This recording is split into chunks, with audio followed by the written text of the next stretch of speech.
หมอยสูงค่ะหมอยสูงเป็นน้ำพุปันแห้งขาวใส่หมอหอมกุ๊กกอกค่ะเมื่อได้เป็นวันที่20เดือนธันวาคมปี2025ในตอนรายการเฮาค่ะตอนในเดี๋ยวเนาะพี่น้องค่ะมารับชมโดยเกี่ยวกับเลยลองตั้งเป็นเมื่อเหลียวในมีหมอยาเขาออกมาเปิ้นผ่าปันฟังว่าเจอแมงแบคทีเรียกินเนื้อก้นอันว่านั้นแพร่ลามไว้เนี่ยค่ะเมื่อวันที่18เดือนธันวาคมที่6ปี2025นั้นอยู่ที่หมอยาที่โรงยามหาราชนครราชสีมาไล่มาเปิ้นแผ่ปันฟังว่าพ้องยามมื้อเหลียวในเจอแมงแบคทีเรียกินเนื้อก้นอันว่านั้นมันแผ่ไว้มีก้นเป็นเสมันจังเป็นแห้งถึงอาซักสายใจลูกก่อนก็เปิ้นนั่นแหละค่อยเจ็บเย็นเล็กๆในอย่าไปไว้เมาม้างมันจางลามกว่าเสียก็จังถึงสายใจไล่เนี่ยค่ะเมื่อป่นมาเป้าหึงสังในมีผู้ชายก่อหนึ่งอายุไล38ปีลู่เซงสายใจเนกาปัสโคลัดเก่งใหม่เนี่ยค่ะมีภายไลเฮ็ดให้สังคะนะยอก็ย่าเพกึ่งกลางย่าอีหางเฮ็ดจังไหนค่ะตั้งฝ่ายผู้มีปนพรเขากดทัดด้วยเหี่ยวก็คบทบหันคอยกำม่านตีขาปยก็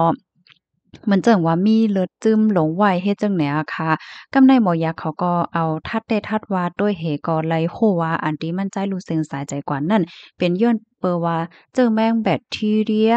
กินเนื้อก้นอันว่านั้นเพราะว่ามาถ่อมจังไหนๆเหมือนหังเลตกอกตกใจเหย้าก็หลีโกเด้ๆเนาะเห็นไหนหมอยักษ์เขาก็ว่าใจเหย้าค่ะมันหาวแห้งเด็กค่ะตั้งเป็นอันไหนเฮ็ดแนวนะมันหลีโกเลอสิเฮาคาวว่นลูกก่อนเฮ็ดจังไหนกำในเฮาคาซ้ำมาด้วยว่าเจอแมงอันนี้เป็นอีหังภายไหลซ้ำเตจัง ดิจับแลหำแต่ไรมีลอกไล่เฮกังมันจึงหือไหนค่ะเนาะที่หนึ่งในเฮาค่ะมาเลยเพียนว่าแบคทีเรียเจอแมงอันว่าในมันเป็นอีสังค่ะตั้งเป็นอันในจื้อแต่มันจื้อตั้งอังกฤษในได้ห้องว่า necrotizing fasciitis ในความไทยได้ก็ที่ห้องว่าเนิ่นเน่าค่ะเนาะบ่เป็นความใต้เฮาก็เนิ่นเน่าค่ะเนาะใจข้างเฮ็ดติมันเป็นห้อยจะเปลี่ยนเหตุก็มันเน่ากว่าจังไหนค่ะอ่า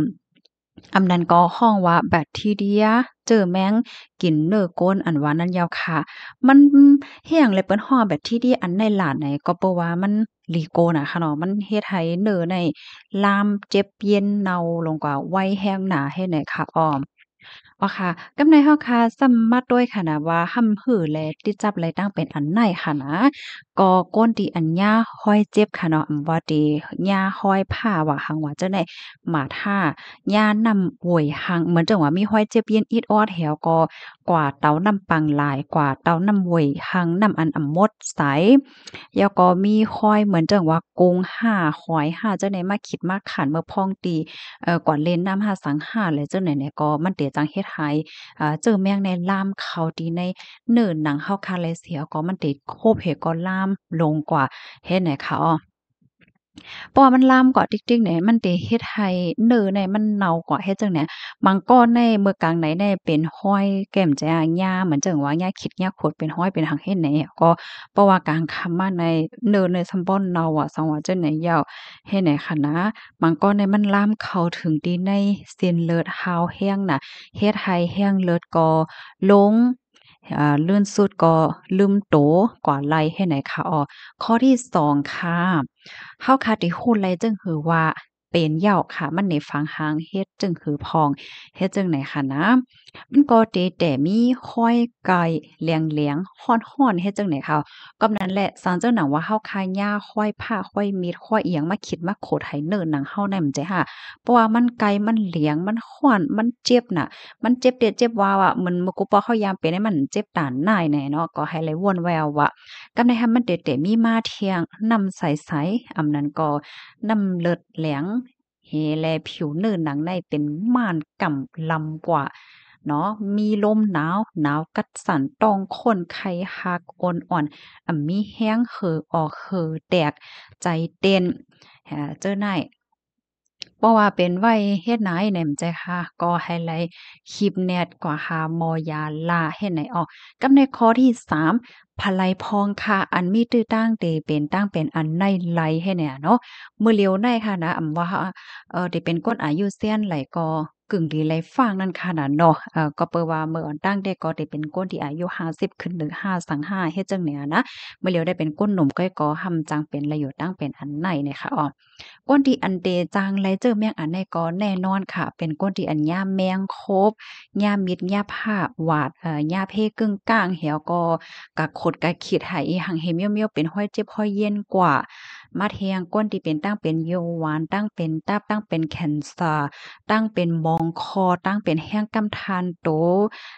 แต้มไหลเจ้าเนี่ยก้นที่กินเหล้าน้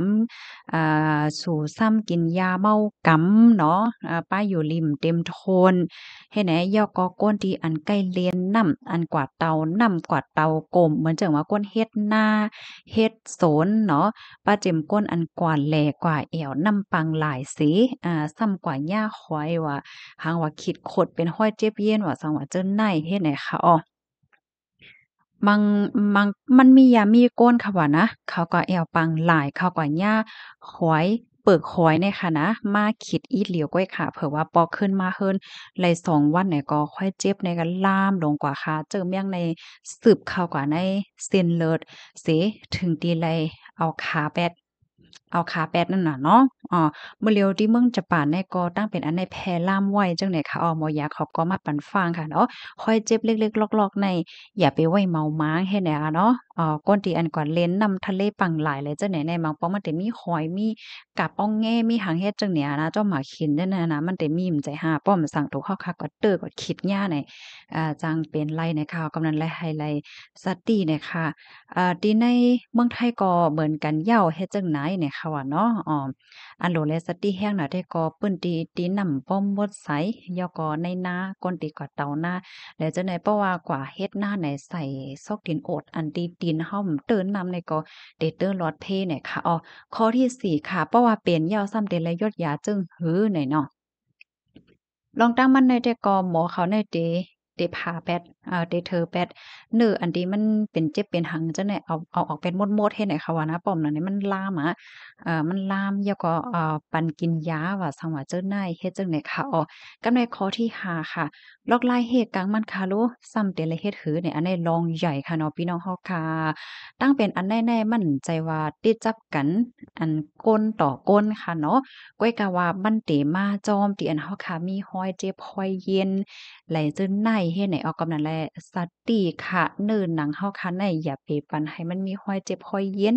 อย่าไปให้มันก่อยคิดกับโคดให้อีหังผ้ามิดผ้าเตอว่าสังว่าเจิ้นในเฮ็ดให้นะสังเจิ้นหนังว่าเป็นห้อยเจ็บเย็นเหี่ยวเนี่ยก็ไฮไลต์คลิปเน็ตเอาน้ำมดใส่ในล้างกำเหลียว ยอก็ใส่ยามันสิมีน้ำยาฆ่าเชื้อแมงว่ายอก็สิมีน้ำยาตาแผลนั่นคัดใจยดยาแปดกำเหลวเนี่ยค่ะเนาะอย่าไปปล่อยไว้หึงเนี่ยค่ะอ่า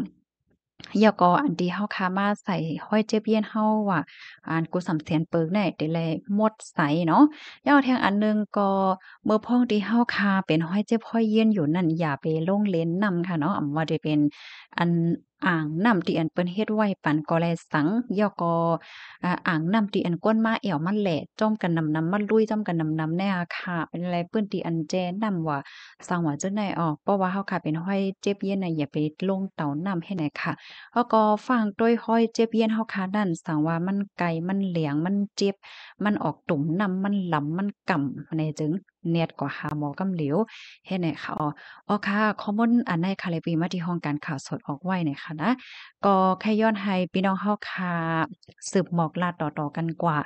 ฟังไว้แค่นี้เหลือเสียไว้ฟังค่ะเนาะก้อยกะว่าอย่าไปตกใจให้ยังน่ะค่ะนะถ่อมจื้อมันเยอะก็ตกใจข้าก็ตกใจเหมือนกัน ยอก็หางมันได้หลีโกเปแจวอะค่ะกอดด้วยค่ะป้อมฮัดด้วยกำนั้นเขาก็เอาหางติ่มบ่หลีโกได้มาในบัดพี่น้องเฮาในขณะสำหรับไผลไข้ฮู้ว่ามันหลีโกบ่กล้าคือในพี่น้องค่ะก็เตรียมหาด้วยแบคทีเรียกินเนอร์โกในมันได้ออกมาค่ะนะมันก็เหมือนจังว่าค่อยเจ็บในมันแต่ที่เล็กเหลี่ยมแต่มันลามกินเนี่ยมันเหมือนหนังว่าเนื้อในเน่าป่วยลงกว่าติ๊กๆแค่เนี้ยค่ะ